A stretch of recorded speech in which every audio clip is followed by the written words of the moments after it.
अब ये चालू है तो इसको कर दिया।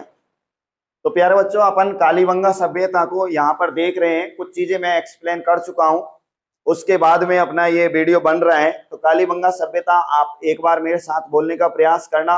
कालीबंगा सभ्यता मिलेगी कहाँ पे हमें? हनुमानगढ़ जिले में मिलेगी। ठीक है, बात करते हैं। एक नदी बहती है वर्तमान में, कौन सी नदी? गग्गर नदी। गग्गर नदी की बात करता हूं तो गग्गर नदी के स्थान पर पहले एक नदी बहा करती थी, प्राचीन सरस्वती नदी। ये ऋग्वेद कालीन नदी है जो प्राचीन काल में सबसे पवित्र नदी मानी जाती थी। ठीक है, और उस ऋग्वेद काल में सबसे महत्वपूर्ण नदी सिंधु नदी हुआ करती थी। अगर मैं बात करूं, सिंधु नदी के किनारे एक सभ्यता विकसित हुई थी, मोहनजोदड़ो सभ्यता। कौन सी सभ्यता? मोहनजोदड़ो सभ्यता। अब मैं बात करूं कालीबंगा सभ्यता की, जब खुदाई की जा रही थी तो वहां पर बहुत सारी काले रंग की चूड़ियां मिली थी। काले रंग की चूड़ियां मिलने के कारण ही इसका नाम रखा गया था कालीबंगा सभ्यता। ठीक है, तो इसका अर्थ होता है कालीबंगा का काले रंग की चूड़ियां। सबसे ज्यादा जो क्वेश्चन पूछा जाता है वो ये पूछा जाता है कि भैया कालीबंगा सभ्यता की खोज किसने की? तो खोज करता कौन था बताओ? अमलानंद घोष था। खोज कब की गई थी? 1952 में। ठीक है, बात करते हैं उत्खनन करता। उत्खनन करता मुख्य रूप से दो थे। एक तो था कौन बताओ? बीबी लाल। बीबी लाल बोले तो ब्रजवासी लाल, और बी के थापर आता है ब्रज कृष्ण थापर। इन भाई साहबों ने उत्खनन कार्य शुरू किया था 1961 में, जो पूरा हुआ था 69 में। 1969 में ये पूरा हुआ। लेकिन यहां से एक बढ़िया क्वेश्चन ये भी पूछा गया था कि कालीबंगा सभ्यता का उत्खनन कितने स्तरों पर हुआ था? तो कालीबंगा सभ्यता का जो उत्खनन हुआ था वो 5 स्तरों पर हुआ था। कितने स्तरों पर? 5 स्तरों पर हुआ। 5 स्तरों में अगर मैं बात करूं, पहले और दूसरे स्तर की अगर मैं बात करूं, तो पहले और दूसरे स्तर को माना जाता है सिंधु सभ्यता से पहले का। ठीक है, सिंधु सभ्यता से पहले का स्तर माना जाता है, जबकि तीसरा, चौथा और पांचवा ये जो स्तर माने जाते हैं सिंधु सभ्यता के समकालीन माने जाते हैं। तो अपन कह सकते हैं कि इस सभ्यता को हड़प्पा पूर्व की सभ्यता तथा हड़प्पा समकालीन सभ्यता के नाम से भी जाना जाता है। अब बात करते हैं कि यहाँ पर कुछ बढ़िया बढ़िया बात मैं आपको बता चुका था। एक तो मैंने बताया था कि एलपी टेसीटोरी भाई साहब ने इस सभ्यता को क्या कहा था? तो इसको कहा था मौर्य कालीन पूर्व की सभ्यता।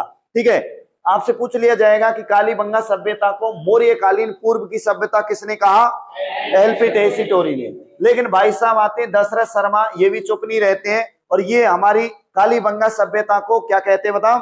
सिंधु सभ्यता की तीसरी राजधानी कह सकते हैं। कि इन्होंने अपनी पुस्तक राजस्थान थ्रू द एजेस, ये भी एग्जाम में पूछा गया है, दशरथ शर्मा की प्रसिद्ध पुस्तक का नाम है राजस्थान थ्रू द एजेस। इसमें इसको सैंदव कालीन सभ्यता की तीसरी राजधानी कहा था, ध्यान रखना है। इसको गरीब बस्ती के नाम से भी जाना जाता है। आपसे पूछा जाए सैंदव कालीन सभ्यता की गरीब बस्ती किसको कहा जाता है, तो वो भी किसको कहा जाता है? कालीबंगा को।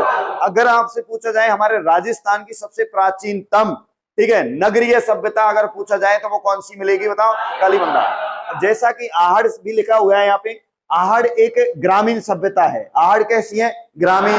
क्योंकि यहाँ से आपको मैं पहले ही बता चुका हूं कि यहाँ पे एक साथ घरों में 6-6 चूल्हे इनके प्रमाण मिले, जो कि सिटी की एक विशेषता नहीं है, गांव की विशेषता है। तो वो ग्रामीण है, ये नगरीय सभ्यता है। नगरीय क्यों माने हम? क्योंकि यहाँ पर सड़कें जो थी एक दूसरे को समकोण पर काटती थी। ये जो सड़कें थी या फिर ये जो कालीबंगा सभ्यता थी, एक सटीक रणनीति के साथ में ये बसी हुई सभ्यता थी। यहाँ पर सड़कें एक दूसरे को समकोण पर काटने वाली थी।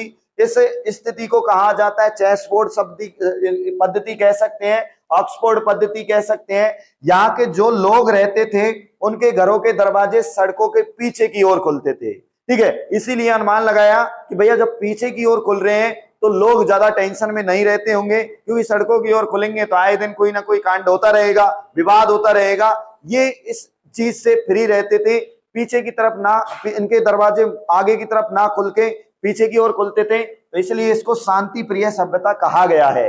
अर्थात यहाँ पर मैं बता दूं, इनके घर जो बने हुए थे वो पक्की ईंटों से बने हुए थे। किन से बने हुए थे? पक्की ईंटों से। अब ये जो विशेषता मानी जाती है पक्की ईंटों की, वो नगरों की मानी जाती है। गांवों में तो मिट्टी से बनते हैं। ठीक है, तो बात करते हैं यहाँ पर, आपको ये महत्वपूर्ण लाइन याद रखनी है कि हमारी पूरे इंडिया में एकमात्र ऐसी सभ्यता है जहां से अलंकृत ईंटों के प्रमाण मिलते। किनके बताओ? अलंकृत ईंटों के। उसके बाद अगर मैं बात करता हूं तो साथियों आप विशेष रूप से ये याद रखना, पूरे इंडिया की ये एकमात्र ऐसी सभ्यता है जहां से नालियों के प्रमाण मिले हैं। किनके बताओ? नालियों के। अब नालियों के प्रमाण तो और भी मिलेंगे, लेकिन बात करते यहां से लकड़ी से निर्मित नालियों के प्रमाण मिले हैं। किनसे बताओ? लकड़ियों से। प्रारंभिक तौर पर इन नालियों का निर्माण लकड़ियों से किया गया, आगे चलकर इन नालियों का निर्माण किया गया था पक्की ईंटों से। ये नालियां इस तरीके से बनवाई गई थी, आपको ध्यान देना है, इस तरीके से बनवाई गई थी, और ये पानी आगे चल के मुख्य नाले में जाता था। जैसे पानी आ रहा है, कोई कीचड़ वगैरह आ रहा है तो इन गड्ढे में जम जाता था, आगे चलता फिर गड्ढे में, आगे चलता फिर गड्ढे में, आगे जाता फिर गड्ढे में, और जो साफ सुथरा पानी है वो मुख्य नाले में जाता था, जिसे ये अपने दैनिक कार्यों में भी उपयोग में लेते थे, कृषि कार्यों में भी उपयोग में लेते थे। समय समय पर भाई साहब इनकी की जाती, बोलो क्या? सफाई। तो सफाई की बात करते हैं तो यहां से हमें नगर निगम की भी जानकारी मिलती है। कौन से निगम की बताओ? नगर निगम की। फिर मैं बात करूं, ये भारत की एकमात्र ऐसी सभ्यता है जहां से हल से जुते हुए खेतों के मिलते, बोलो क्या? प्रमाण। हल से जुते हुए खेतों के साथ में अगर मैं बात करूं तो यहां से मिश्रित खेती के भी प्रमाण मिले हैं। गेहूं के साथ किसकी भी खेती की जाती? जौ की खेती की जाती थी। फिर मैंने बताया यहां से एक महिला की मूर्ति मिली थी जिसको नाम दिया कुमार देवी। क्या नाम दिया रे? तो कुमार देवी की मूर्ति मिलने के कारण लगाया गया अनुमान कि यहाँ पर भैया पितृ सतात्मक परिवार ना होकर कैसे परिवार रहे होंगे? मातृ सतात्मक एकल परिवार रहे होंगे। जो परिवार मातृ सतात्मक होते हैं वहां संयुक्त ना होकर कैसे परिवार होते हैं? एकल। ठीक है, पितृ सतात्मक में संयुक्त परिवार हो सकते हैं, जो यहाँ पर अपन देखेंगे। यहाँ पर एक साथ 6 चूल्हे का मतलब यही है कि एक साथ बैठ के खाना खा रहे हैं पूरे परिवार के लोग। ठीक है, तो बात कर दे आगे की, फिर मैं विशेषता बताता हूं आपको आगे की। धीरे धीरे यहां से आगे की विशेषता की ओर आगे बढ़ते हैं, तो आपको यहाँ पे इधर की ओर लेकर चलता हूं। यहां से एक मिली थी साथियों खोपड़ी। क्या मिली थी बताओ? खोपड़ी मिली थी। अब ये खोपड़ी जो थी, ये खोपड़ी साथियों एक बालक की थी। किसकी थी बताओ? बालक की थी। इस खोपड़ी में 6 छिद्र थे। कितने छिद्र थे बताओ? 6 छिद्र थे साथियों। और इस खोपड़ी में लगा हुआ था रोग। क्या लगा हुआ था? रोग लगा हुआ था, और इस रोग का नाम बताया जाता है हाइड्रोस्फेलिस। कौन सा रोग बताया जाते रे? हाइड्रोस्फेलिस रोग बताया जाता है। अर्थात इस खोपड़ी की चीड़-फाड़ की गई थी। क्या की गई थी बताओ? चीड़-फाड़ की गई थी, मतलब की गई थी शल्य चिकित्सा। क्या की गई थी? शल्य चिकित्सा। तो ये हमारे राजस्थान की ऐसी भी सभ्यता है जहां से हमें ऑपरेशन के, खोपड़ी के ऑपरेशन के प्रमाण मिलते हैं। बोले तो शल्य चिकित्सा के क्या मिलते हैं? प्रमाण। उसके बाद साथियों आइए, यहां से हमें एक मिलता है हवन कुंड। कौन सा कुंड मिलता है बताओ? हवन कुंड मिलता है। इस तरीके का एक हवन कुंड मिल सकता है हमें।